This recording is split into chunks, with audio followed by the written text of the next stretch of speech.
One of the best written comedy characters in TV in recent years is Sheldon Cooper from The Big Bang Theory. Sheldon is a genius prodigy, theoretical physicist, but the comedy comes from his various quirks. He has an incredibly black and white way of seeing the world, a very black and white approach to justice and fairness, which leads him to hold grudges very readily. In fact, he has a list of what he calls his sworn mortal enemies. And some of those mortal enemies are people who actually have hurt him, school bullies, etc., who have genuinely hurt him in some way. But others are people who slide him in far less significant ways. Actors who, for example, have not played his favourite comic book characters on screen to his liking and other such things.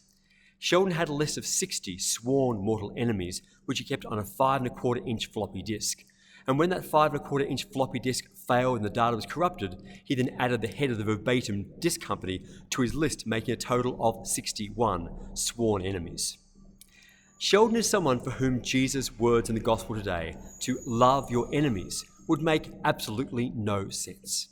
If you were to ask Sheldon, he would say, "Why should I love my enemies? They are not worthy of my love. They are my enemies," in his typical black and white way. And though we mightn't have a list of sworn enemies like Sheldon does, we are probably just as challenged by Jesus' words as well. Because what Jesus kicks off with those words, love your enemies, which I think are probably the 3 hardest words in the entire gospel, in the entire Bible. They are the hardest thing to do. It kicks off a whole list of incredibly radical teachings that Jesus gives us, which I think are the most difficult and challenging parts of Christianity. I wonder sometimes if part of the reason why people are often looking for reasons to disbelieve God, to walk away from faith, is because if we can have some intellectual justification for why God isn't real or why I don't have to serve God, we can get away from these existential and moral claims that Jesus makes on us. Because to follow Jesus is hard work. His standards are high. Jesus says, love your enemies, pray for those who persecute you, forgive those who hurt you.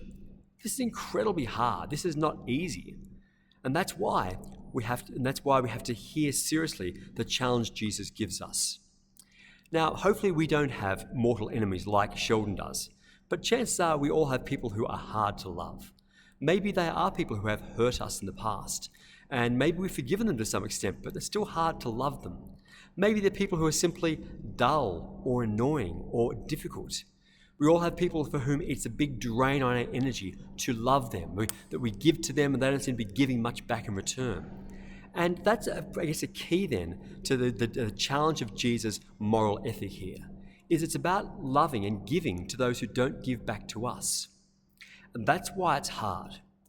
Jesus does say in this long, beautiful list of teachings he gives today that we should treat others as we would like them to treat us. And this teaching has been picked up really in every other world religion or some equivalent, and it's known as the Golden Rule.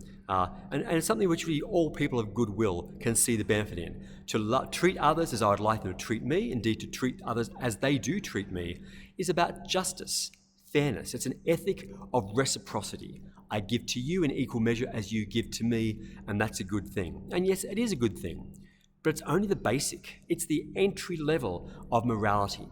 Jesus goes on to say, if you love those who love you, what credit is that? Even the worst sinners tend to do that. Jesus says, no, don't just love those who love you. Love those who don't love you. Love those who hurt you. And Jesus goes on to kind of describe this in a bit of detail. It's easier for us to write off and say, oh yeah, but Jesus didn't live in a time where we have terrorists and crime and all these things we have now. But yes, he did. Jesus lived as a Jewish person in occupied Israel, occupied by the Roman Empire, who were harsh, oppressive overlords, which we know in the end took Jesus to the cross. Jesus knew exactly what he was saying, the challenge of loving enemies and forgiving those who hurt us. He lived that, and the people around him lived that every day.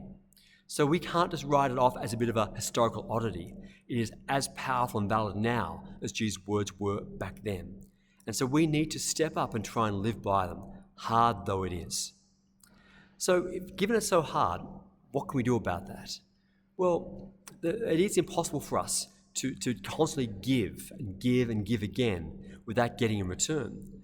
But that's why we reach out to God, a God who is infinite, a God who has a love and a heart which pours out to us always, constantly, without end.